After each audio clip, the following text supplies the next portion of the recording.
lideramos el camino de la opinión pública y buscamos que la cultura del debate alcance consensos y soluciones a los problemas de nuestro país.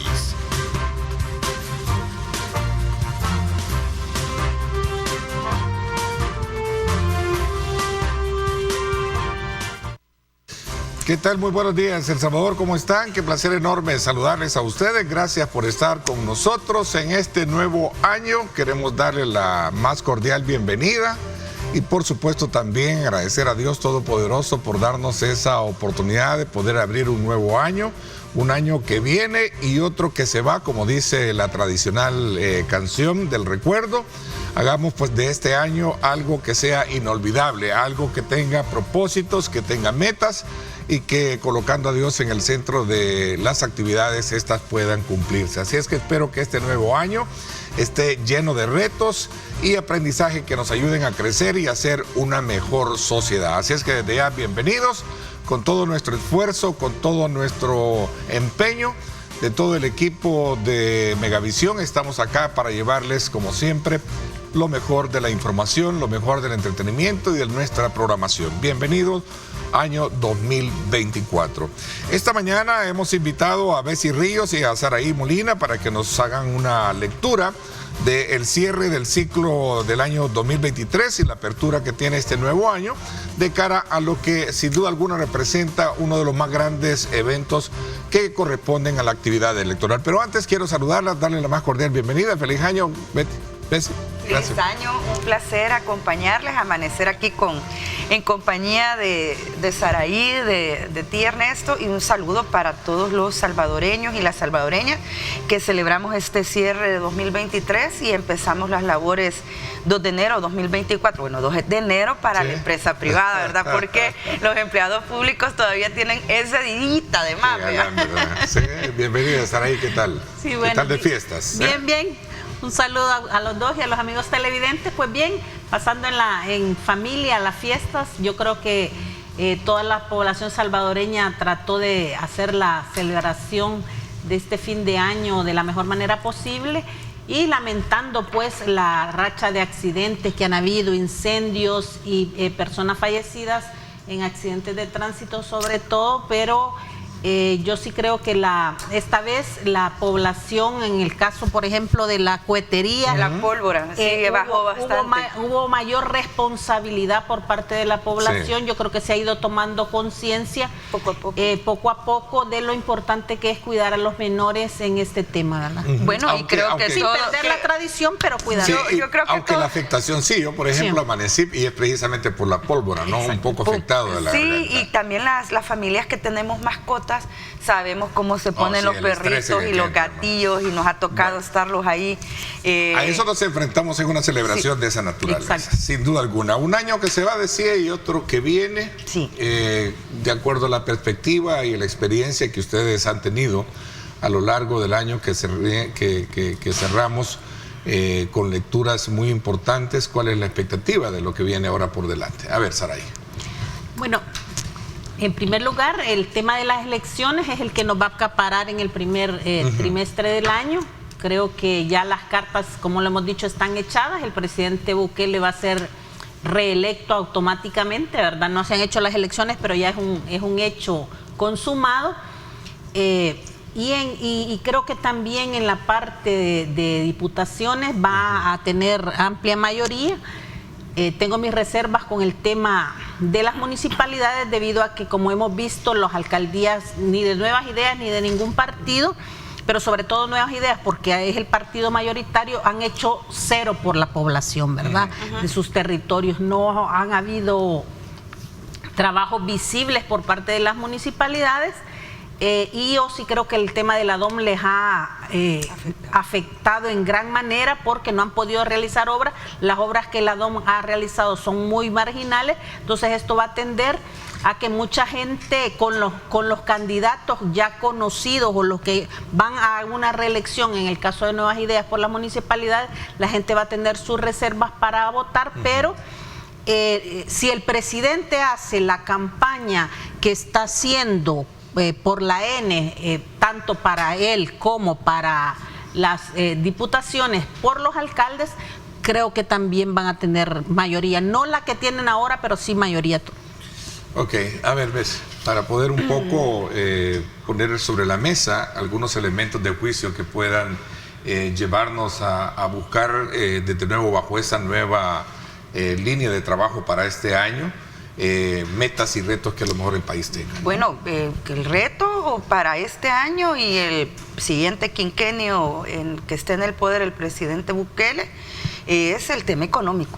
Eso no hay otro tema que le sea más importante o que le acapare a la población salvadoreña que el tema económico. Estas fiestas nos han dejado claro que estaba carísimo todo. Ya no celebrarse 24 y 31 con el presupuesto que usualmente lo hacías, ha sido más caro. Se ha quedado en evidencia que hay solo la especulación, ¿no?, que se generó del aumento del salario, del posible aumento o estudio para el aumento del salario mínimo. De la discusión que se ha sometido. Te genera, es una alarma con el comerciante que de una vez le empieza a subir a los productos.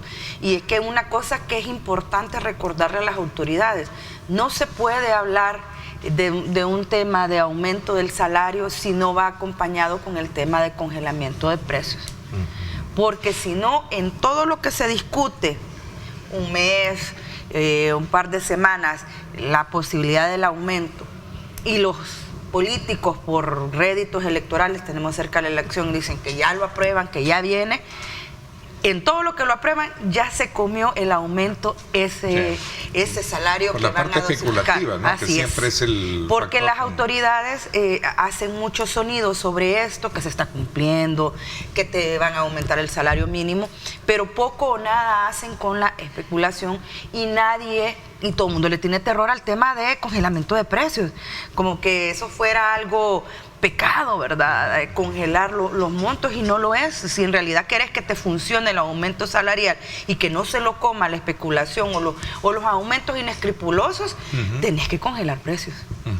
Bueno, yo con ese tema yo sí creo que es, en el último aumento al salario mínimo yo fui criticada por uno de los funcionarios que tienen que ver con este tema, porque yo fue de las personas que dije que el aumento al salario mínimo no le iba a servir para nada a la población, ¿verdad? Que para lo único que iba a servir era para pagar los recibos de agua, luz, teléfono y comprar el gas, ¿verdad? Aunque el gas tuviera subsidio o tuvieran subsidio por los otros servicios. ¿Por qué? Por lo que Bessie ya bien decía, la especulación que se da con solo el anuncio al salario mínimo lleva a que cuando este aumento se dé, ya la gente tenga en qué destinar ese poco aumento que se le va a dar. Es preocupante ver cómo hay empresas que ya están diciendo que van a reducir personal, ¿verdad? Si se da un aumento al salario mínimo bastante elevado, ¿verdad? Ni se ha discutido, ni se ha hecho, exactamente. ¿Por qué? Porque ahora incluso algunas empresas están diciendo, bueno, ya no voy a tener 100 trabajadores, sino que voy a tener 99, porque si yo tengo 100 trabajadores, voy a estar obligado a tener un centro de atención a la primera infancia, ¿verdad? O financiar este tema. Ese tema de lo que antes se llamaba ley de salas cunas y ahora son los centros de atención a la primera infancia, es un tema que está preocupando a las empresas porque es un costo más a la producción, ¿verdad? Para las empresas grandes. Entonces yo sí creo que es un acto de humanización. Es un derecho constitucional, y es un derecho en el cual yo siempre he estado diciendo, desde que era la ley de salas cunas, porque se venía atrasando la entrada en vigencia de este tema. Es un tema importante, pero que a la vez el país no se ha preparado con este tema. Y lo que puede generar, y ojalá que en ese caso sí haya un monitoreo de que las empresas no empiecen a despedir a las personas que tengan hijos en edad de estar en estos centros de atención. Lo que se debe hacer aquí es no únicamente el control de precios, sino que medidas compensatorias. Por ejemplo, hay que revisar ese subsidio al gas, hay que revisar ese subsidio a la energía eléctrica, al agua, buscar el tema del subsidio al transporte de una mejor manera, no regalándole el dinero a los transportistas para que anden matando a la gente en el camino, ¿verdad? Buscar cómo apoyar, por ejemplo, el tema de el paquete escolar para los hijos de las personas que con sacrificio mandan valga la redundancia, a sus hijos a colegios privados. La eliminación del tema del IVA con la canasta básica. Entonces, el tema de la eliminación al IVA, o sea, las medidas compensatorias son las que van a permitir que realmente la gente le sirva el salario mínimo, aunque sea para irse a comer una paleta al parque, ¿verdad? En síntesis, hay un portafolio de acciones y medidas que pueden llegar a aliviar un poquito más. Lo que tú planteabas que eres el reto más grande que este año. Que el reto para este año y para este quinquenio, ¿no? Es la parte económica. Es el tema, no hay otro tema. El tema de seguridad, digamos que está bastante bien controlado. Creo que algo que hay que reconocer, ¿no? Yo leo varios de los periódicos de investigación, sobre todo digitales, y comparto lo que dicen editores y varios periodistas, que no hay manera, porque no hay información para corroborar que son 500 y tantos días sin ser homicidio, porque no hay información cómo corroborarlo. Lo que hay que reconocer, y no podemos negarlo, es que puede ser 10, 5, 15, 20 días, quizás no los 500, pero cada día que se salvó una vida, eso es lo bueno del cierre 2023.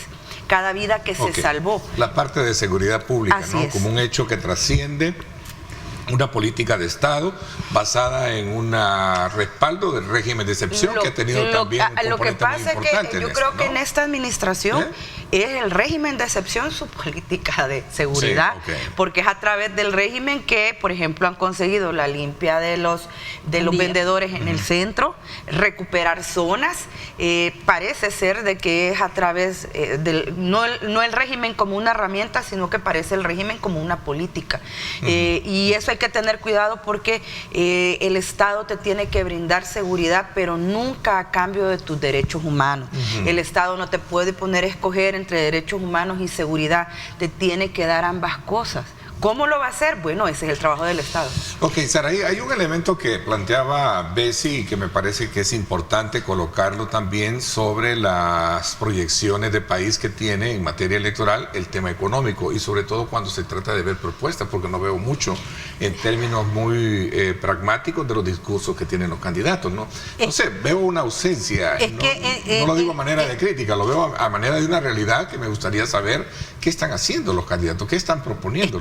Ninguno de los candidatos, ni en las municipalidades, ni en las diputaciones, y mucho menos los 7 candidatos que van a la presidencia de la República, le están ofreciendo nada a la población. Sin embargo, Manuel Flores, lo conversé con él hace 2 semanas y me decía de que sí, que dentro de su propuesta. Pero ¿cuál es la estrategia del chino? ¿Verdad? O sea, yo puedo decir que voy a mejorar la economía, que voy a generar 500,000 empleos al año, ¿verdad? Vas a tener una fábrica de empleos. Que voy a tener una fábrica de empleos, pero en la concreta, ¿cómo vaya a ejecutar eso? Porque de prometer, ningún candidato se ha quedado pobre en este país. O sea, te ofrecen el río, el puente, y te mandan a hacer el río también, pues, pero a la hora de las horas no lo concretan. Una de las falencias que ha tenido el actual gobierno, el actual presidente Bukele, es que no ha podido tener la generación de empleos que el país necesita. ¿Cuántos jóvenes salen todos los años de bachillerato al mercado laboral porque sabemos que no van a entrar a la universidad? Porque, dicho sea de paso, la Universidad Nacional no puede absorber a todos los jóvenes que salen de los bachilleratos, y no hay empleo en este país. Los jóvenes están migrando, si bien es cierto que ahora no tenemos... No estamos en el top 10, como dicen, de los países que migran, pero si vemos las cifras en número de personas, sí ha aumentado la migración, y son los jóvenes y las mujeres y los niños los que se están yendo fuera del país, ya no por la delincuencia, sino que porque se están muriendo de hambre aquí, como los estudiantes han dicho que en muchas ocasiones han dejado de comer un tiempo de comida, ¿verdad? Según las encuestas. Entonces, ¿cómo vamos a garantizar? ¿Cómo el presidente de la República, que sea electo para este próximo quinquenio, va a garantizar la generación de empleo? Va a garantizar la seguridad y soberanía alimentaria. No que solo lo digan, porque aquí, por ejemplo, en este quinquenio han desfilado ministros y viceministros de Agricultura como en ningún otra administración, ¿verdad? Nunca en la historia se había visto que cambiaran como cambiarse de calzón al ministro de Agricultura. Pero ¿qué han hecho estos ministros de Agricultura? ¿Cuál es la estrategia que tiene el gobierno de El Salvador para generar la soberanía alimentaria? Porque aquí la seguridad es traer frijoles y traer arroz de afuera, ¿verdad? O pedirle a China que nos regale o pedirle al otro que nos regale. No, ¿cómo vamos a garantizar que nuestros pequeños productores puedan abastecer el mercado local de mejor manera? Desde hace rato no hay una estrategia. El Estado salvadoreño no es sostenible, o sea, alimentariamente nosotros no producimos el alimento que consumimos o el que necesitamos para nuestra población. Las legumbres y verduras vienen de Guatemala, las carnes vienen de Nicaragua, con los quesos, es decir, no se ha tenido una política para desarrollar el tema del agro en este país. Le ha sido un tema marginal para la mayoría de gobiernos. Es más fácil decir, traigamos fábricas, traigamos otro montón de cosas antes de desarrollar el agro y el campo. Las poblaciones y las familias salvadoreñas necesitan tener el tema de la seguridad de sus alimentos, por lo menos la sostenibilidad de cada casa. Y hoy por hoy, mire, con el tema de la entrega de semillas, que se ha utilizado de manera histórica como una herramienta electoral, política electoral, partidista, clientelista, nunca se termina de tener la lista que debería de ser la lista correcta a la gente que de verdad necesita esa semilla. Ok, interesante porque pone en perspectiva, obviamente, una discusión que se ha venido sosteniendo en el pasado sobre la necesidad de poder generar esa garantía de alimentación a partir de una política sostenida en materia agraria, ¿verdad? Y no bastante improvisada como se ha tenido, que obviamente está ahí a la vista. Un hecho que trasciende casi al cierre del año que culminamos es precisamente esta decisión de un tribunal de justicia del oriente del país relacionada precisamente con el caso de la masacre del Mozote, donde hay orden de detención contra exdiputados, un expresidente, y una situación que ha despertado muchas inquietudes también sobre la captura del ex embajador también de El Salvador, el doctor Rubén Zamora, que en ese entonces también fungía como diputado. Mira, ¿cuál es la lectura que ustedes tienen sobre ese tema? Ahí hay dos cosas. Número uno, como ya se les ha dicho a diferentes políticos en turno en el poder, no abran puertas que después no van a poder cerrar y no realicen acciones que después les van a regresar, porque el poder es efímero, no van a estar en el poder siempre. Dicho esto, la resolución lo que dice es de que como son diputados y esos diputados votaron por la ley de amnistía, son encubridores. Entonces son encubridores y los vamos a procesar, pero la misma Constitución dice que todo lo que aprueben los diputados no pueden ser acusados. Ojo con lo que están abriendo y ojo con los diputados que están en la actual administración también aprobando leyes. Si lo que se va a abrir es una puerta en la cual más adelante un juez va a decir, miren, todos los diputados que estuvieron en esta legislatura, todos se van a ir presos porque todos apoyaron esto. Bueno, si se quieren meter en ese berenjenal, cuidado. Uno, o sea, se está sentando un precedente así, a manera, sentando un precedente que mañana puede ser grave, porque si hay algo que Arena y el FMLN se les olvidó, es que el poder es efímero. Se creyeron eternos y ahora no tienen ese poder. También esto le puede pasar a esta administración. Dicho eso, en el caso de Rubén Zamora, él ni siquiera firmó la ley de amnistía. Porque vamos a hablar con claridad. Yo soy una persona que cree que los que hayan cometido crímenes durante el conflicto armado deben de ser juzgados.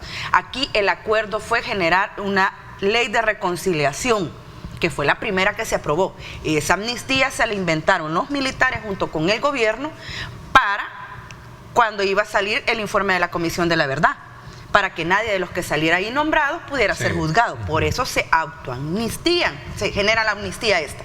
En el caso de Convergencia Democrática, tanto Rubén Zamora como su grupo parlamentario habló, negó los votos, dijo que esto nos iba a pasar factura. Y ciertamente nos pasó factura, porque la democracia de El Salvador se fundamentó en la mentira, en el encubrimiento. Quisieron tirar lodo y cemento sobre los cuerpos de las personas, dejando una impunidad impresionante. Yo sí creo que todo aquel que deba de responder por crímenes de guerra debe responder. Quizás ya a estas edades, tener ancianos de 80, de 90 años que ya se están muriendo, se acaba de morir uno de estos militares asesinos, como de los otros bandos, deberían de tener otro tipo de sanción, hombre, pero con solo reconocer que ocurrieron estos crímenes. Vos aquí has tenido en tu set militares que niegan la masacre del Mozote, que niegan la masacre del Calabozo, que niegan las masacres que se dieron por los cuerpos uniformados. ¿Y por qué se niegan? Porque no hubo justicia, porque no hubo verdad, porque no quisieron... Porque no hubo un reconocimiento. Es correcto, no hubo un reconocimiento por esa ley de amnistía. Ahora, Rubén Zamora no la firmó, no deberían de seguirlo. Ojo con estos diputados que hoy aplauden, porque después les ¿Ha puede sido un regresar. crítico hoy en este contexto electoral, crítico de las políticas? ¿Tendrá esto algo que ver a tu criterio? Wow. Mira, yo sí creo que en el caso de Rubén Zamora particularmente, sí es una persecución política, ¿verdad? Rubén Zamora ha sido una persona que siempre ha estado en contra de este tema, ¿verdad? Que siempre ha estado abogando porque estos crímenes de lesa humanidad salieran a la luz, y el ser crítico al gobierno le está llevando a esto. Definitivamente la puerta que han abierto es bastante grande, ¿verdad? Que los diputados actuales que puchan el botón para apoyar estas leyes sin analizar, sin ninguna justificación técnica, y solo puchan, son los que van a estar en el pellejo de estas personas, ¿verdad? Que aprobaron la ley de amnistía, y los que no la aprobaron también, que están siendo... que están teniendo una orden de detención, ellos van a estar en ese mismo pellejo después. ¿Por qué? Porque si el fuero constitucional, que todo, bueno, que dicho sea de paso, en la campaña anterior varios propusieron que la primera ley que iban a aprobar era la abolición del fuero constitucional. Tienen varias elecciones prometiendo lo mismo. Y no lo han hecho. ¿Y no lo han hecho por qué? Porque saben lo que están haciendo, porque saben que al puchar ese botón están haciendo en ocasiones cosas indebidas, como lo que hicieron los que levantaron la mano cuando aprobaron la ley de amnistía. Entonces, lo mismo les va a pasar. Pero en el caso de Rubén Zamora, yo sí creo que es una persecución política, que si realmente la masacre del Mozote, como otras masacres, se quisieran esclarecer, que se abran los archivos de la Fuerza Armada, que se desclasifique toda esa información, que se levante ese velo de impunidad que hay. Y ahí vamos a decir de quién son las mulas, ¿verdad? Ahí vamos a decir si realmente esto no es un tema político electoral, que es lo que es actualmente. Vaya, y fíjate como la gente lo está viendo, ¿verdad? Que es un tema electoral, y vamos a decir entonces que sí es ansia de justicia. La masacre de Fenastras, por ejemplo. Así es. La masacre de Fenastras. ¿Vos sos víctima?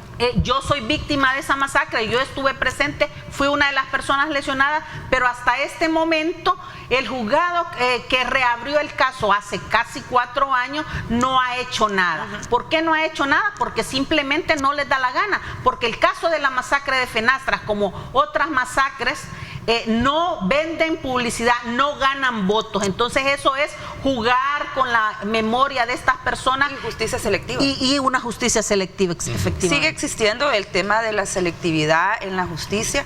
El informe de la Comisión de la Verdad enumeraba cualquier cantidad de casos por los cuales pudieron haber pesado. Por supuesto, está el tema del Mozote, está el tema de Fenastras, y entre otras masacres que se dieron en este país, que aquí lo que sobraron fueron masacres. Han habido de los dos lados. Es que nadie está diciendo. De Mayo Cibrián, por ejemplo, nadie está negando eso. Por cuestión de justicia debería de ser no selectiva, sino que sería... El informe de la Comisión de la Verdad te saca casos de crímenes de la extinta guerrilla como del gobierno. Ahora, hay una realidad que esa no la podemos negar, y por más que brinque... Tiene la muerte del doctor Rodríguez, por la del doctor y por más que brinque y rebrinquen los militares que a veces han venido aquí a tu programa, el único que siempre es acusado de violar derechos humanos es el Estado.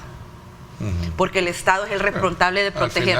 Pero en este caso no podemos decir que solo las Fuerzas Armadas cometieron este tipo de hechos. Crímenes de guerra los cometieron. Crímenes de guerra los cometieron todos. Por ejemplo, que cuando se va a esclarecer el asesinato de Roque Dalton, el de Mélida Naya Montes, el de Cayetano Carpio, la desaparición de Sara Cristina Chanchan y Francisco Masi, o sea, la masacre de Mayo Cibrián. Entonces, todos esos casos tienen que salir a la luz. Si vamos o todos hijos o todos entenados, ¿verdad? O todos legítimos o todos entenados. Entonces, aquí el problema es que el gobierno de turno, como lo han hecho los anteriores, han guardado silencio, porque las Fuerzas Armadas son las que todavía son un poder en este país. Aquí no nos estemos engañando diciendo que únicamente aquí hay grupos de poder y que ahora hay un nuevo grupo de poder el que está mandando. No, aquí las Fuerzas Armadas todavía son un poder.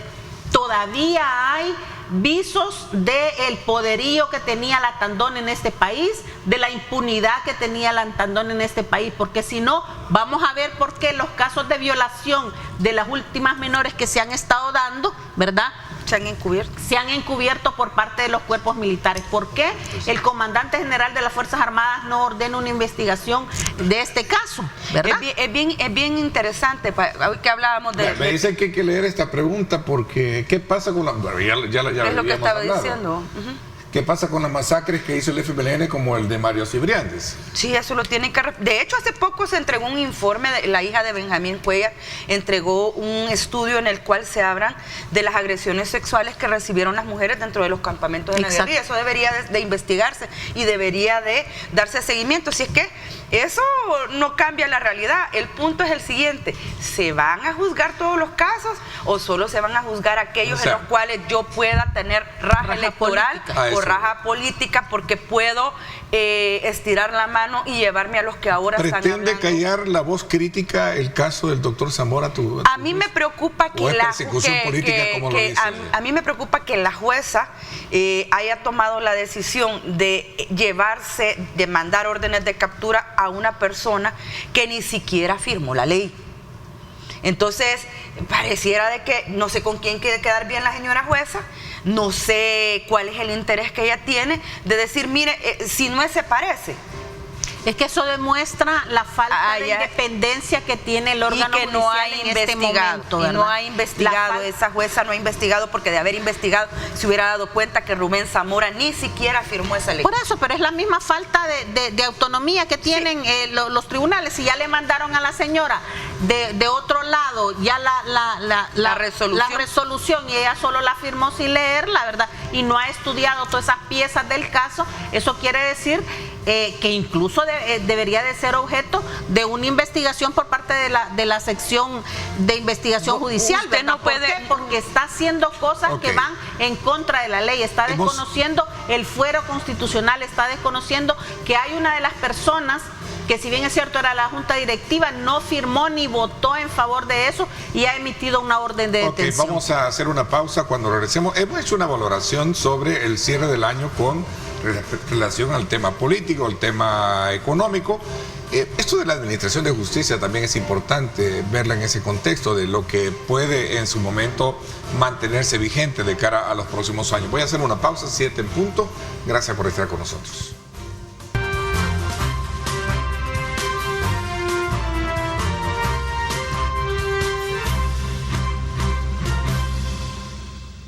Bien, gracias nuevamente por estar con nosotros. Solo en PharmaValue usted encuentra los verdaderos precios bajos en medicamentos los 365 días del año. Desde ya le invitamos a usted a que los pueda pedir a través de su verdadera app del ahorro y usar la opción Yo Paso. Ahí tus medicamentos estarán listos en 20 minutos o son completamente gratis. Así es que desde ya descarga tu verdadera app del ahorro y pide tus medicamentos con los verdaderos precios bajos los 365 días del año. Ahorra tiempo y dinero con PharmaValue, tu farmacia del ahorro. Continuamos en el análisis con Betsy Ríos y también Saraí Molina, y después de hacer el repaso en materia económica, un poco política electoral, desde luego el tema económico traza un elemento importante, pero quiero cerrar la parte judicial, que creo que era la que nos quedamos en el bloque anterior. Hay una selectividad. Sobre una valoración de lo que ustedes creen que hay una selectividad de justicia. Hay una selectividad en la justicia, hay una selectividad en casos. Aquí lamentablemente se ha vuelto una tradición que si tu caso no quema las redes sociales, si tu caso no se vuelve viral, no te lo resuelven. Y eso es preocupante porque el acceso a viralizar una nota no es algo que esté a la mano de cualquier víctima. Aquí si vos, por ejemplo, viralizás que hubo una captura de las muchas capturas que se han tenido con el régimen de excepción de personas que no están vinculadas a grupos delincuenciales, es decir, de gente que se la llevaron por denuncias inescrupulosas de vecinos o porque los cuerpos uniformados dijeron si no sos te pareces o hay que cumplir la cuota. Si estas madres no consiguen viralizar el caso, no sale el muchacho. Y los pocos que han salido ha sido meses teniendo las órdenes de liberación y no terminan de salir. Casos, por ejemplo, como los desaparecidos. Este 1 de enero cumplió 2 años de desaparecido Carlos Ernesto Santos Abarca. Ahí vemos a su mamá que anda por toda la zona de los próceres, poniendo el rostro de su hijo, y no hay aquí una autoridad que le haga caso. Y eso es preocupante porque sí, tenemos mayor seguridad y hay que reconocerlo, tenemos mayor seguridad, pero siguen dándose temas de personas desaparecidas. Lo último, el robo de este bebé que capturaron a la gente. Qué curioso eso, en términos muy, pero cuánto, digamos, peliculesco, ¿no? O sea, de película, ¿verdad? Pero es que mira, perdóname, a los médicos y a los estudiantes de medicina les revisan las mochilas a la salida de los hospitales. ¿Cómo es que esta persona mete al bebé en la mochila y nadie le revisa la mochila? Ahí hay otro tipo de complicidades y es bien peligroso estar especulando en casos como ese. Yo en el caso de ese menor, yo sí creo que ha habido negligencia por parte de la administración del hospital, porque no es el primer caso que se da de un bebé que es robado, raptado de los hospitales recién nacidos. Yo recuerdo hace unos años el hijo de un compañero de la entonces fábrica Mobilia. La hija salió del hospital 1 de mayo en el taxi, la durmieron y cuando despertó la criatura ya no la tenía.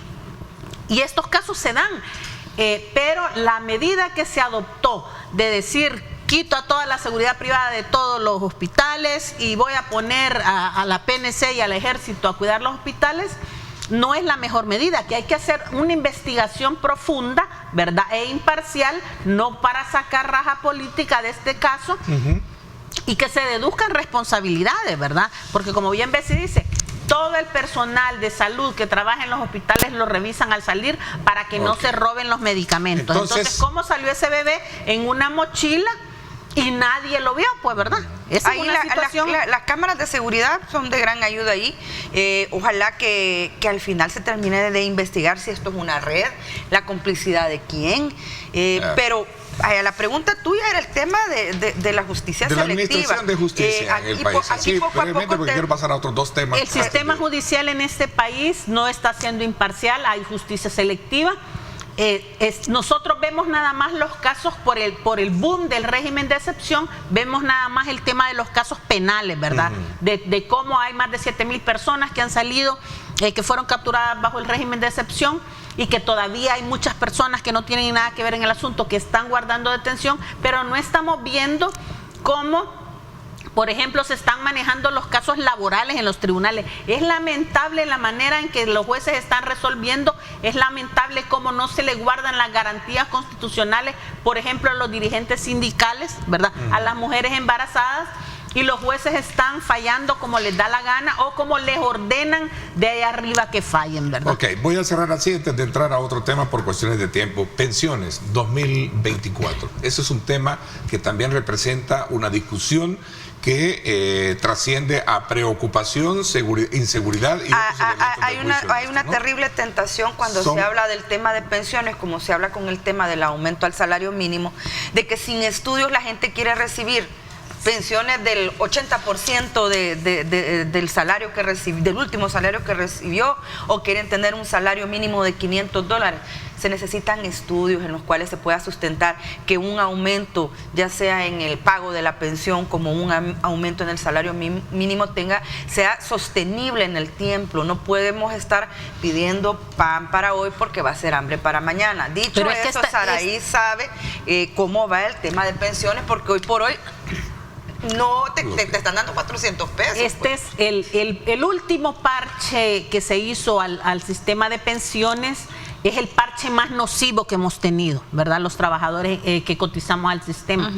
Porque se ha dado puerta abierta para que todo el fondo de pensiones pueda ser utilizado por parte del Estado, ¿verdad? Y ya se está viendo cómo de forma galopante están sacando el dinero, todo ese dinero que es de los trabajadores, lo cual indica que el tema de pensiones en 2, 3 años vamos a estar en quiebra, ¿verdad? Porque aquí no podemos decir que son 13.000 millones de dólares y que eso los tenemos, no, si lo que tenemos son un atajo de papeles, ¿verdad? Que tiene el gobierno, que no nos está pagando, que todavía no nos va a pagar intereses durante varios años. Ahora en este momento es más rentable ser pensionado que ser trabajador. Si trabajo en el sector de industria y comercio, yo gano 365 y si soy pensionado gano 400. Necesitamos un nuevo sistema de pensiones, deshacernos de esa ley nefasta que se ha aprobado anteriormente, pues puchando un botón sin mayor discusión con la población, sin hacer los estudios técnicos necesarios, sin que nosotros nos diéramos cuenta de los cientos de estudios actuariales que dicen que hicieron. A mí me gustaría saber cuánto ha sido la inversión en esos supuestos estudios actuariales y que le levanten la reserva para que la población realmente veamos que nos han engañado, que el sistema de pensiones cada día va peor y que los que estamos cotizando y los jóvenes que están entrando al mercado laboral son los que mayor peligro tienen de no tener pensión a futuro. Y ojo, que recordemos que de cada 10 salvadoreños solo 2 cotizan. El resto de salvadoreños no van a tener ni siquiera acceso a nada de ¿Cómo va a cambiar? Sí. ¿Cómo va a cambiar el Estado salvadoreño para que la cotización sea una cotización universal? Pero que todo aquel que trabaja, porque no es necesario, porque a veces la gente dice, la ley te lo permite, pero mira, si han hecho alguna vez algo. ¿Sabes cuál es el problema? El problema es que la mayor parte de la población no tiene un empleo fijo. Exacto. Entonces, ¿cómo vamos a hacer? Pero ese subempleo, porque no hay empleo formal. Pero por eso es lo que yo digo, que este ha sido el parche más nocivo, porque se suponía que teníamos que ver el tema de la rentabilidad, la universalidad del sistema, ¿verdad? ¿Cómo este sistema va a generar paquetes especiales en los cuales hay aporte por parte de los trabajadores informales, por ejemplo, y un aporte del Estado complementario para que estas personas puedan tener pensión? Porque no es que los trabajadores informales no trabajen, todos los días trabajan y trabajan más que muchos de los que están sentados en el gobierno detrás de un escritorio comiéndose los impuestos del vendedor, porque el vendedor ambulante todo lo compra con IVA. Escuché a Patricio Pineda decir de que se habían, él utilizó la palabra robar, pero que se habían tomado como $1.000 millones hoy con esta reforma que se hizo en la Asamblea Legislativa. Yo creo que antes eran los certificados de inversión previsional, los CIP, ahora son los COP, certificados de obligación, ahora es obligatorio, ¿verdad? Y por eso es que yo digo, cada vez va quedando menos efectivo para el pago de las pensiones. Vamos a llegar a un momento en que a los pensionados no les van a depositar su dinero en su cuenta bancaria, sino que les van a decir que vayan a traer un papel de los que nos ha dado el gobierno. Sí, pero porque el dinero se está acabando. Las pensiones del INPEP y las pensiones de las personas que se quedaron en el Seguro Social las estamos pagando nosotros que estamos cotizando al sistema. Vaya, si vos de verdad quisieras hacer algo con el tema de pensiones, ¿cuándo van a sacar de las pensiones esa gente que estamos manteniendo con pensiones VIP, que no trabajaron los 30 años para estar recibiendo pensiones de 3.000, de 4.000, de 5.000, de 6.000 dólares? ¿Cuándo los van a sacar? Es que las hicieron menos VIP, ¿vea? Pero todavía, ya no hay pensiones de 5.000, pero todavía hay pensiones de 3.000, de 1.500 y de gente que no trabajó. Ahí hay un montón de políticos que no trabajaron los 30 años como para tener esa pensión. Ese es el tema que a mi criterio va a tener que estar vigente este año por la trascendencia y el fondo como ustedes lo están planteando. Quiero tocar ese tema. ¿Sí? Es un reto para la presidencia de la República en el próximo quinquenio lograr la universalidad y la suficiencia del sistema de pensiones, ¿verdad? Y que sea un sistema sostenible en el tiempo, que no se siga engañando a la población, porque a la larga, todos los que votaron, señores, ustedes escucharon para aprobar esa ley y después se van a morir de hambre porque cuando ya no sean diputados van a regresar a la llanura, pues, ¿verdad? Ok, tengo acá una última pregunta. ¿Qué opinan de la movilidad en el país? A ver, la pregunta está bien general, pero voy a tratar la manera de hacer la concreción de la misma. Cada vez se vuelve intransitable nuestras calles. Aquí ya no hay horas pico. Aquí a la hora, el día que usted salga, bueno, este diciembre ha sido de locos, tráfico por todos lados, cierres de calle además. Creo que este es un grave problema para la actual administración. Conseguir que la población se pueda movilizar en un transporte colectivo digno y que le permita a la gente ir con seguridad. Hablar y regresar al tema del transporte articulado. No quieren que sea el Citrans porque le huele al FMLN, pero perdónenme, tenía una buena idea. Mira, ¿qué está haciendo el viceministro de Transporte, viceministerio o viceministro, con esta racha de accidentes? ¿Hasta cuándo vamos a seguir aguantando? Ayer 4 horas de metalío, aquí los 5, ni un solo agente. No, es que mira, ese es uno de los horrible para que los manda yéndose al mar, quédese en su casa. Los viceministros de transporte sirven nada más para ir a entrevistas y conferencias de prensa, pero que vayan a revisar el tráfico. Y ahora, como dice a ver, por ejemplo, los gestores de tráfico están desde las 5 de la mañana hasta las 8. A las 8 de la mañana los llegan a traer, se van a desayunar o a saber para dónde. Pero el tráfico todavía continúa. ¿Por qué? Porque como el transporte de carga puede circular después de las 8 de la mañana, hacen un tráfico tremendo. Entonces, ¿aquí qué es lo que pasa? Hay que revisar el parque vehicular que tenemos nosotros. Todas esas unidades que no sirven, hay que sacarlas y ya no seguir contemplando a todos los transportistas, porque yo no sé cuál es el negocio que tienen en los viceministerios de transporte, no solo de esta administración, sino que de todos los gobiernos. A excepción del único viceministro que se peleó con los buceros, que fue Julio Valdivieso. Ojalá lo regrese. Bueno, valga el comercial. Valga el comercial para Julio. Pero la verdad es que, mira, estamos hablando de la impunidad del órgano judicial, pero la impunidad con que los transportes, los dueños del transporte colectivo actúan en este país, no es jugando. ¿Por qué? Porque como les dan la mordida porque les mueven a la gente para el día de votar, por eso es que hacen lo que les da la gana. ¿Cuándo van a sacar a todos estos buses que ya no sirven?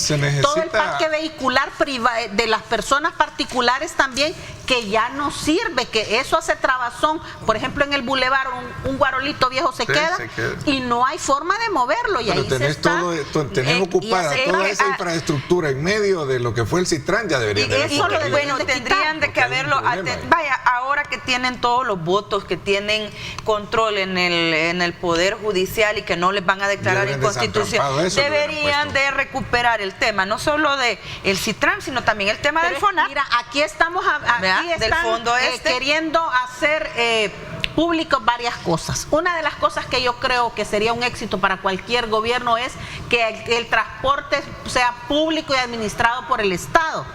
¿Verdad? A ver si es cierto que no es rentable, ¿verdad? ¿Por qué? Porque aquí los buceros lloran de que no les alcanza el piso, pero nunca dejan el pero negocio. Andan en unos grandes camionetones y nunca dejan el negocio. 56 millones en semáforo, ¿y para qué? Porque creo que es una inversión, según la pregunta. Mira, se miran bonitos, fíjate, ahora con las luces navideñas que habían puesto se miraban bonitos. El problema es que no funcionan, ¿verdad? Todavía no han entrado en función, pero yo sí creo que las pruebas han fallado como los postes que se durmieron, ¿verdad? Ojo con el dato. Son semáforos computarizados. El inteligente es usted. Usted tiene que saber que verde es para pasar, amarillo es para detenerse y rojo no se mueva de ahí. Pero esos semáforos para lo que más van a servir son para poner las multas de tránsito, ¿verdad? Así que no se vaya a pasar en naranja. Y principalmente si toma, no maneje, por favor. Ok. Que echen a todos los buceros. El tiempo se nos fue. Quiero agradecerles a que nos hayan acompañado esta mañana y nos hayan dado una lectura desde la experticia, el conocimiento, la experiencia del debate que han ejercido a lo largo del cierre del año que culminó, y que ahora vamos de cara a este otro año colocando sobre la mesa estos otros grandes desafíos de país, ¿verdad? Hemos hablado precisamente sobre las correcciones que debe de tener el sistema agrícola del país para garantizar una seguridad alimentaria, mejorar el tema de la justicia y no volver, y no quedarse en lo selectivo, y estos otros temas que sin duda alguna representan una importancia también para la actividad económica del país. Gracias, Saraí, por habernos acompañado. No, gracias a ti y un saludo a los amigos televidentes. Un saludo para Feliz todos. Año Nuevo. Feliz Año Nuevo, un saludo para todos y todas, y recordemos que los vehículos, manejar es un privilegio, no es un derecho, maneje con precaución. Así es, el balance de las emergencias durante este periodo de fin de año y Navidad, pues eso es lo que vamos a tener más adelante. Quédese con nosotros.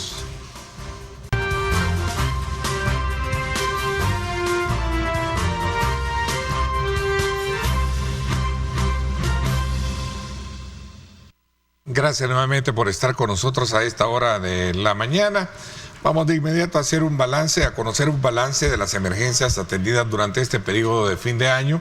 Quiero saludar al mayor Baltasar Solano, director del Cuerpo de Bomberos Nacionales, que esta mañana nos acompaña acá en el estudio. Bienvenido, mayor. Gracias por estar con nosotros. Muchas gracias, buenos días. Gracias, licenciado, por esta oportunidad, por poder conversar acerca del quehacer de nuestra institución, del Sistema Nacional de Protección Civil, que en esta época hemos estado empeñados en el plan fin de año 2023 en pro de la seguridad de toda la población salvadoreña. Así que muchas gracias. Una de las principales preguntas que siempre cuando pasa un periodo de emergencia o de atención como el que acabamos de, desde luego, prácticamente culminar, que es las de fin de año, siempre hago la pregunta, bueno, ¿qué experiencia, qué lecciones nos deja esta festividad que hemos tenido los salvadoreños? Nosotros suele pasar que en esta época siempre tenemos un disparo de los picos estadísticos en cuanto a emergencias. Por eso hacemos referencia que somos de las instituciones que en esta época nos toca una labor muy importante, duplicar, algunas veces triplicar esfuerzos para poder generar esta seguridad. Para eso fuimos creados las instituciones de servicio, de respuesta, pero en esta época suele pasar que tenemos datos estadísticos en cuanto... Tenemos, digamos, 3 emergencias que se nos han disparado. Una son los incendios estructurales. Hemos tenido a consecuencias diversas, cortocircuitos. También tuvimos incidentes por productos pirotécnicos y de paso prohibidos como el silbador. Hemos tenido fugas de gas. Hemos estado dando estas recomendaciones. Sin embargo, tenemos también una elevación en cuanto a las estadísticas de los incidentes con cilindros de gas.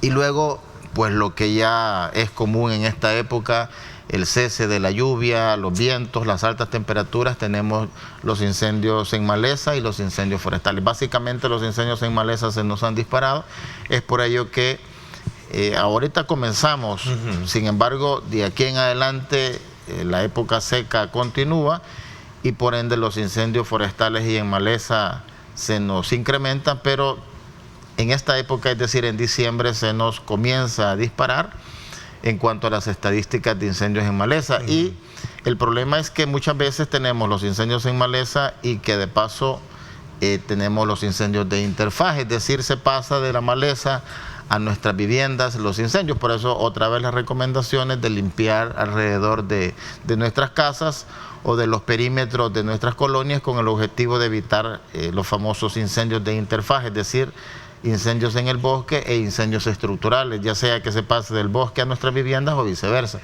Así que es como los picos estadísticos que hemos tenido y que suele pasar en esta época por distintas causas, como yo lo decía. A eso se suma sin duda alguna lo que usted mencionaba, ¿no? El hecho de tener esa cultura de quemar pólvora, que son el tema de a veces niños quemados o incendios que se generan precisamente por este tipo de actividades. Definitivamente hemos estado haciendo énfasis, la pólvora, pues ningún producto es seguro y de paso el manipular estos productos genera o desencadena los efectos secundarios porque hay personas que lanzan los productos pirotécnicos a los techos, hay hojarasca por los vientos, por la época, y las estrellitas, una vez termina su proceso de luces, lo lanzan a los techos y luego tenemos los incendios estructurales a consecuencia de una luz.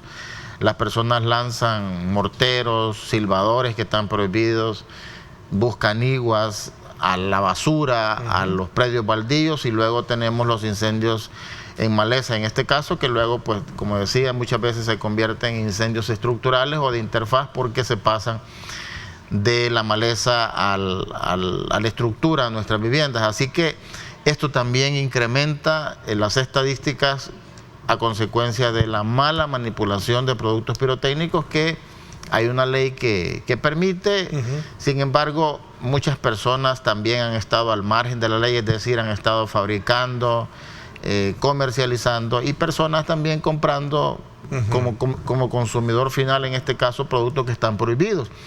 Así que hemos tenido incendios por silbadores, personas quemadas por silbadores, personas quemadas por buscanigua, y obviamente por los demás productos, volcancitos, morteritos pequeños. ¿Hay alguna estadística, algún cuadro estadístico que nos muestre? No sí. sé si lo tenemos también ahí, nuestro equipo de producción, que nos ponga en perspectiva realmente para ver estadísticamente cómo hemos andado con eso. Efectivamente, del 23 al 31 de diciembre, en el 2022 tuvimos lesionados a consecuencia de productos pirotécnicos por cuetillo, tuvimos 22. Hoy en el 2023 hemos tenido 23 personas lesionadas. Con morteros, en el 2022 teníamos 122 personas. Estos son datos preliminares. En el 2023 tenemos 86, digamos, hay una reducción importante. Por silbador, en el 2022 tuvimos 6 personas quemadas. Hoy tuvimos 7. Buscaniguas, tuvimos 4 el año pasado, ahora tuvimos 7. Fulminantes, tuvimos 1 el año pasado, hoy gracias a Dios no tuvimos ninguno. Por pólvora china tuvimos 13 el año pasado, hoy tuvimos 5. Volcancitos, tuvimos 26 el año pasado, ahora tuvimos 12 este año.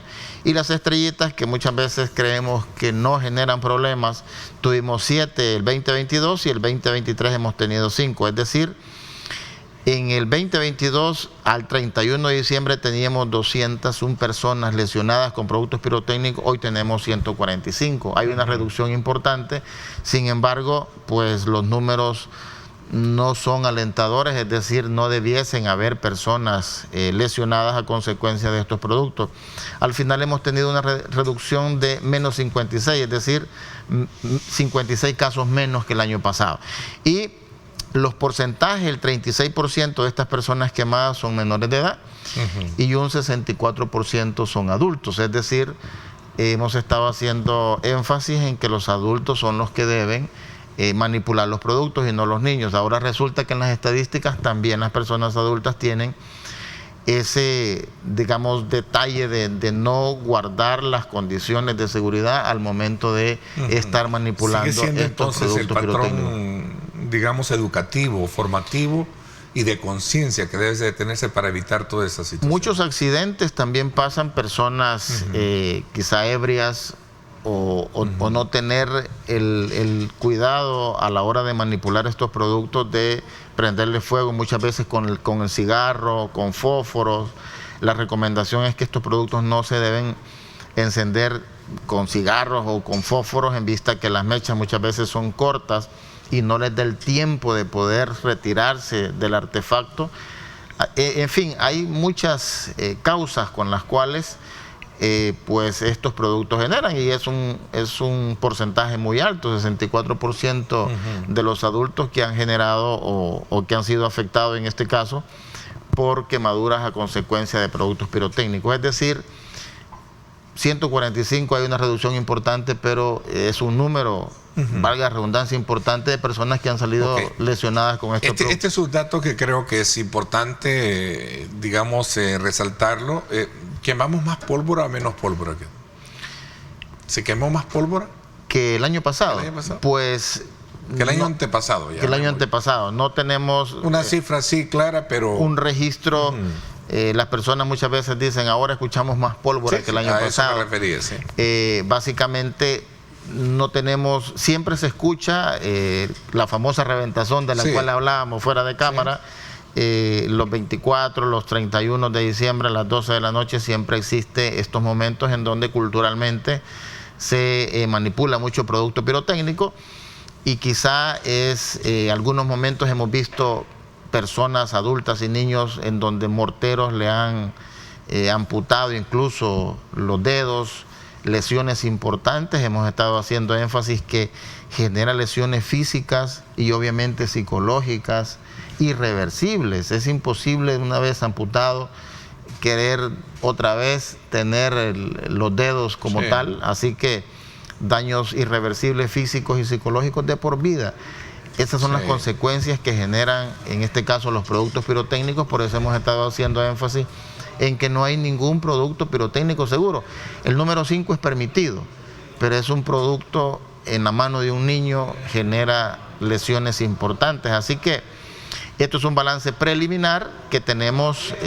Obviamente el Ministerio de Salud, las autoridades darán algún avance final en este caso, pero son datos preliminares que nosotros estamos manejando en cuanto a personas que han salido lesionadas a consecuencia de los productos pirotécnicos. A ver, voy a hacer una pausa. ¿Qué ha pasado? ¿Cuál es el resultado? Y sobre todo tomando como punto de referencia que previo a este tipo de celebración se hacen una serie de actividades para poder de alguna manera garantizar el tema de la seguridad y la prevención de todo eso. ¿Se está haciendo efectivo? ¿Qué impacto tiene este tipo de medidas? Voy a hacer una pausa y hablamos de esto cuando regresemos. 7:38 minutos, regresamos.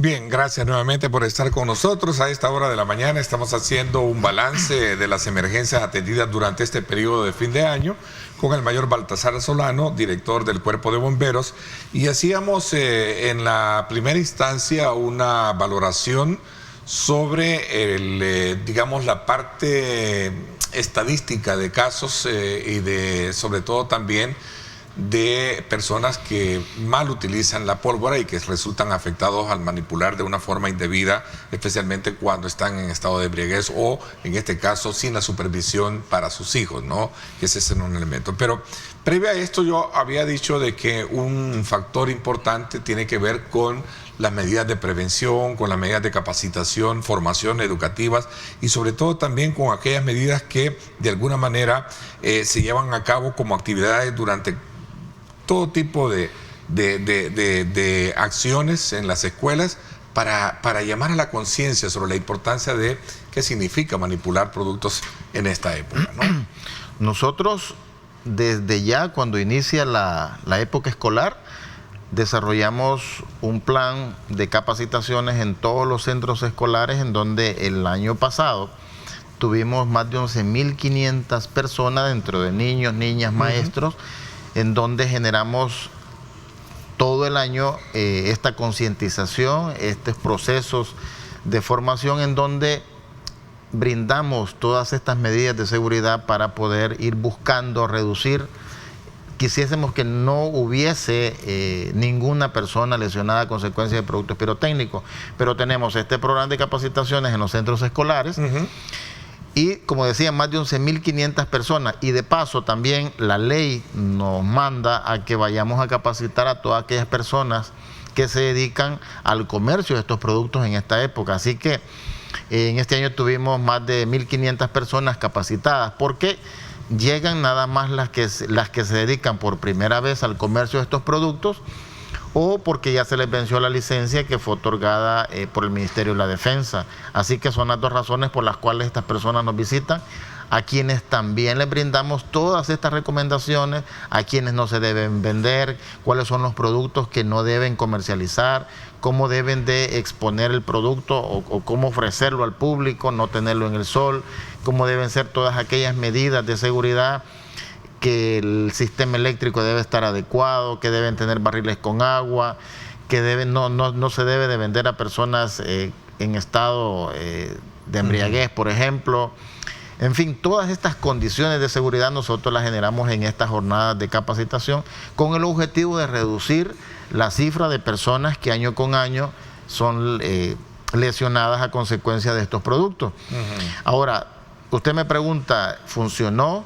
¿Cuál es en este caso tenemos una reducción? O sea, ¿qué impacto tiene esto? De 56 casos en relación al 2022, es decir, gracias a ustedes también por los medios de comunicación que han estado en todas estas conferencias, en todos estos momentos en donde hemos estado generando todas estas medidas. Así que tenemos 53 personas menos que el año pasado, y eso es una persona que fue un logro. En este caso son 53, es decir, ha funcionado. El hecho también, como reitero, el agradecimiento a ustedes por haber difundido todas estas medidas que hemos estado desarrollando durante todo este plan y nosotros durante todo el año a través de estas jornadas de capacitación.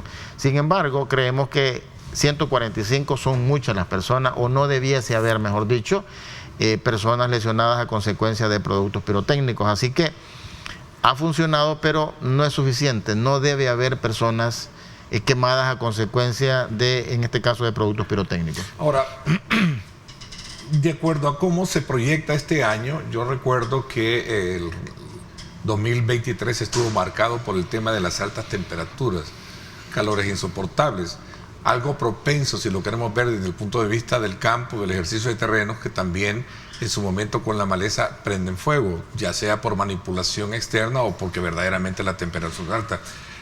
¿Cómo se prepara la institución que usted preside precisamente para poder de alguna manera afrontar lo que muchos científicamente esperan, que este otro año se mantenga las altas temperaturas? Qué buena pregunta. Nosotros desde noviembre está terminando el año, es decir, la época lluviosa, comenzamos ya a preparar un plan juntamente con Protección Civil en este caso, para poder afrontar estos temas. Es decir, ubicar primero, en este caso estratégicamente, cuáles son aquellos lugares que estadísticamente todos los años, por A o por B razón, tenemos incidencia de incendios forestales o incendios en maleza. Y luego, a raíz de eso, tenemos una capacitación constante en el personal, tenemos equipos, herramientas y accesorios preparados, porque en esta época es donde ya nos afrontamos a poder atender este tipo de emergencias, y los incendios forestales y en maleza no se atienden de la misma manera que los incendios estructurales. Entonces tenemos distintos equipos, herramientas y accesorios. Por ejemplo, tenemos herramientas convencionales y herramientas tradicionales. Hay una serie de herramientas que son las convencionales, como Macleo, Pulaski, Combinada, Matafuego. Son herramientas diseñadas exclusivamente para el combate de incendios forestales. Y las tradicionales, pues, son las que ocupa las personas en el campo, llámese pala, piocha, asadón, etcétera. Ese tipo de herramientas, más bombas de mochila. Tenemos unos equipos especiales que montamos en vehículos doble tracción para poder subir, que también los tenemos listos con mangueras y sus bombas para poder afrontar esta época. Aparte de ello, también tenemos programas de capacitación en las comunidades que también juegan un factor muy importante a la hora de responder y a la hora de estar generando la prevención. Aparte de ello, en las escuelas también hacemos este enfoque en donde les decimos a los niños, a los maestros, qué hacer, qué cosas hay que evitar en cuanto a esta época seca. Por ejemplo, hemos estado haciendo énfasis en limpiar nuestras casas, porque yo hacía referencia que tenemos muchas llamadas en donde nos dicen, fíjese que el fuego amenaza con pasarse a nuestra casa, y es porque alrededor no se limpia suelo mineral, decimos nosotros, es decir, cortar toda la maleza alrededor de nuestras casas. Y luego, pues estamos haciendo estas recomendaciones. Todos los incendios que vemos a la orilla de la carretera son generados, estaría quizá en un 99% casi seguro, que es por las personas que lanzan colillas al momento de ir conduciendo.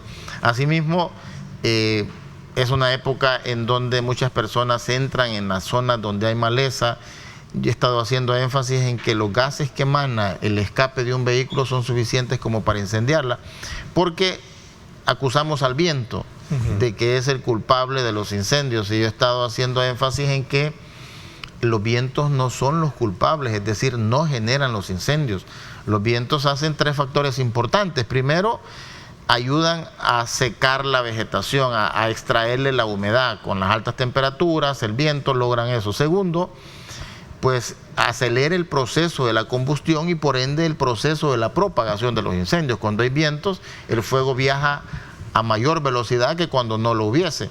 Y tercero, el viento lo que hace es dirigir hacia dónde va a viajar el fuego, la cabeza, como le llamamos técnicamente, que son los 3 factores que hace el viento. Al final, quienes generan los incendios siguen siendo el factor humano, ya sea de manera intencional o de manera accidental. Así que también tenemos esta campaña en donde estamos generando estas recomendaciones y como institución estamos preparados, más de 800 bomberos empeñados en poder generar esta respuesta. Asimismo se suma el Sistema Nacional de Protección Civil porque los incendios forestales son complicados en vista que muchas veces hay 3 factores importantes que intervienen en estos incendios. Primero, es la topografía. Hay incendios en el volcán de San Salvador, por ejemplo, en el Cerro del Mono, en toda la zona norte de Chalatenango, en donde la topografía juega un papel importante. Segundo, es el combustible, las vegetaciones densas, en donde hay latifoliados, es decir, árboles de hoja ancha, en donde la velocidad de propagación, la hojarasca que cae tiene una velocidad, en este caso el fuego, importante. Y tercero son los efectos atmosféricos, es decir, la humedad relativa, el viento, la temperatura, que son los 3 factores que juegan para intervenir, en este caso, para determinar si un incendio tiene altas probabilidades de que la propagación sea mayor o sea menor. Entonces a eso le llamamos nosotros la gran triada, es decir, los 3 componentes que intervienen en el caso de los incendios. Así que a raíz de lo que usted apuntaba, como instituciones tenemos un plan, generamos las jornadas de concientización para evitar estos incendios. Sin embargo, suelen pasar, por lo tanto tenemos los equipos, herramientas y accesorios para poder hacerle frente a la respuesta. Y aprovecho cualquier emergencia que usted tenga afín al abanico, digamos, de respuesta que como bomberos tenemos, nuestro número de emergencias es el 913. Ok. A lo largo de, tengo una pregunta ahí, pero quiero dejar planteado esto también, y la pregunta, a lo largo de las oportunidades que hemos tenido de conversar con usted sobre la institución per se, hemos hablado de cómo este gobierno le ha dado una prioridad precisamente a la institución, pero esa prioridad también pasa por contar con todas las herramientas legales, una ley que verdaderamente le faculte mayores aspectos para poder ejercer bien su trabajo. ¿Cómo está la ley? ¿Cuál es el reto que se tiene en esa materia? Por otro lado, también tengo una pregunta ahí que la voy a dejar planteada. Me gustaría preguntarle al señor Solano en relación a las campañas implementadas por la institución y Protección Civil. ¿Es posible hablar de una reducción de emergencias durante esta temporada en relación a años pasados? Vamos a hablar de esto cuando regresemos. 7:51 minutos. Pausa y regresamos.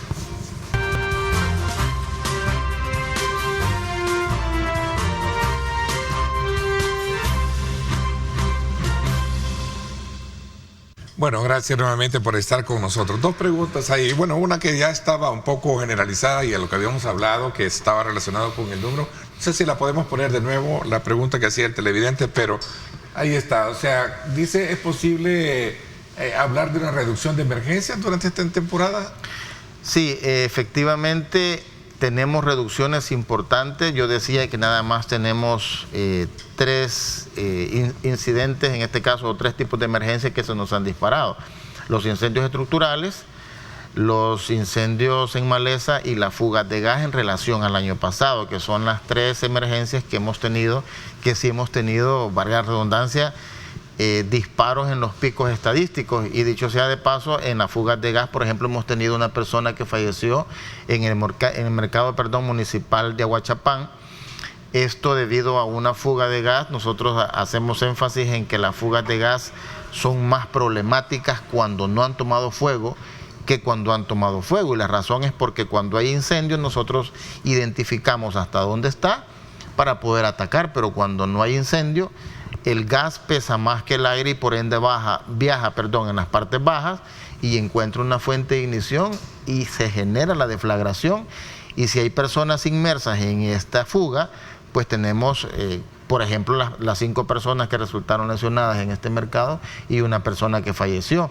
Entonces, es una de las emergencias que nos han disparado. Luego las demás, sí hemos tenido reducciones importantes en cuanto a estas emergencias, y obviamente apuntamos a que las personas están muchas veces atendiendo, en este caso, las recomendaciones, y gracias a ustedes, insisto, por ayudarnos a difundir estas recomendaciones. Y luego también hemos reducido porque somos más eficientes, somos más eficaces ahora a la hora de responder, y comenzando quizá a responder con su siguiente pregunta. Sí, que tiene que ver mucho con todo el proceso de actualización, modernización de la institución, que a lo largo del tiempo que hemos abordado el tema, se ha hecho énfasis desde el punto de vista de cómo contar con una institución de primera, y no que solamente se le den todos los elogios de ser héroes anónimos cuando se tienen las emergencias, que ese ha sido digamos, como el común denominador en esto. Sí, voy a decir, yo estoy en la institución, yo ingresé como alumno en 1991, precisamente en marzo ingresé yo al Cuerpo de Bomberos como... Estamos hablando de 30 y ¿cuántos años? 3 años más o menos. 23 años.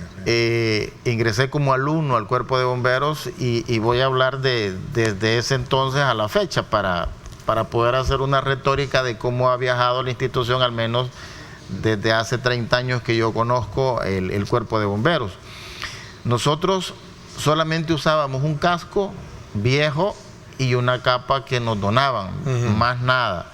Usábamos botas, las de uniforme, y con esas nos metíamos a los incendios forestales y nos metíamos a los incendios estructurales. No teníamos equipo de protección respiratoria. Por ejemplo, hay personas que hemos tenido algunos problemas, algunas enfermedades profesionales de bomberos a consecuencia de no tener en aquel entonces el equipo de protección personal necesario. Ahora bien, dotar a un bombero al frente de un incendio estructural es un equipo muy costoso, y regreso a su pregunta, a nosotros nos llamaban héroes, nos decían que éramos una institución al servicio de la población y que hacíamos una función importante, pero nunca nos dotaban de los recursos necesarios. Me acuerdo yo, nunca nos compraron una bota para poder entrar a un incendio estructural. Es una bota muy cara, y ahora cada bombero tiene un equipo de protección personal, desde autocontenido, el casco, el gorro Nomex que le llamamos, o monja, una capa de bomberos, un pantalón, las botas, guantes. Yo tuve un accidente, para hacer énfasis, en el 92, y me quemé las manos porque no usábamos guantes, no nos daban los guantes, y es necesario, guantes especiales para poder estar al frente de un incendio estructural. Es decir, ahora los bomberos tenemos el equipo de protección personal necesario para poder afrontar este tipo de emergencias.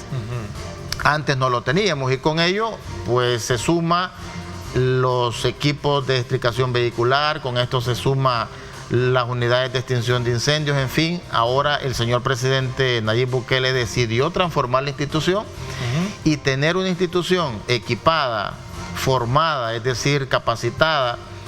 Al final esto se traduce en que ahora somos eficientes, somos eficaces, somos más oportunos a la hora de responder, y por ende generamos esta respuesta con esta viabilidad de poder salvar vidas. En la famosa hora dorada en las emergencias se llama a que si una persona a la hora de responder demora, pues la persona no se le da ese chance de vivir. Ahora somos una institución que generamos esta respuesta de una manera eficiente y eficaz. Qué bueno escuchar que ahora la cosa es diferente, sobre todo cuando se trata de valorar a la hora de una emergencia el trabajo que ustedes hacen, y sobre todo también la forma y el equipo con la cual ustedes lo desarrollan. Gracias por habernos acompañado. Muchas gracias, licenciado, por la oportunidad, y bueno, feliz año para todos los televidentes.